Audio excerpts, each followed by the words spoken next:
Hi అండి, welcome to Kumari vlogs. ఈరోజు మన వీడియో వచ్చేసి ముల్లంగి పెసరపప్పు ఫ్రై అండి. ఫస్ట్ కొంచెం పెసరపప్పు తీసుకుని 5 నిమిషాలు ఉడికించుకుని పక్కకు పెట్టుకోవాలండి. ఇదిగోండి, పెసరపప్పు ఉడికిపోయింది. మరీ మెత్తగా కాదు, ఇలా కొంచెం పలుకు ఉండాలండి. ఇదిగోండి, ఇలా ముల్లంగిని తీసుకుని ఇలా తొక్క తీసుకోవాలండి. ఇదిగోండి, ఇలా తొక్క తీసుకున్న ముల్లంగిని ఇలా తురుముకోవాలండి.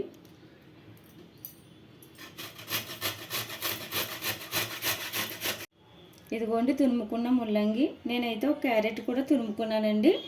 పచ్చిమిర్చి కట్ చేసి పెట్టుకోవాలి. స్టవ్ పైన ఒక గిన్నె పెట్టుకుని కొంచెం ఆయిల్ వేసుకోవాలండి.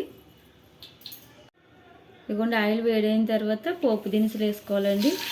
జీడిపప్పు, ఆవాలు, జీలకర్ర, ఎండుమిర్చి, ఎల్లుల్లిపాయ, ఒక రెబ్బ కరివేపాకండి.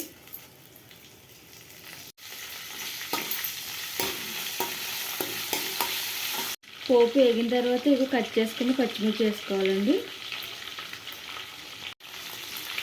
ఇవి కొంచెం ఫ్రై అవ్వాలండి. ఇవి పచ్చిమిర్చి ఫ్రై అయిన తర్వాత అండి ఇవి తురుముకున్న ముల్లంగి వేసుకోవాలి. అలానే క్యారెట్ కూడా వేసుకోవాలండి.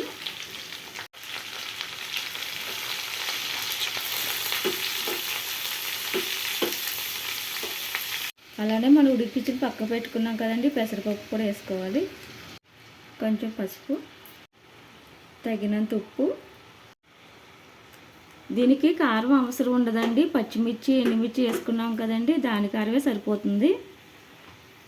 ఇదిగోండి, ఇలా మొత్తం కలుపుకున్న తర్వాత మూత పెట్టుకుని స్టవ్ సిమ్లో ఉంచి మగ్గించుకోవాలండి.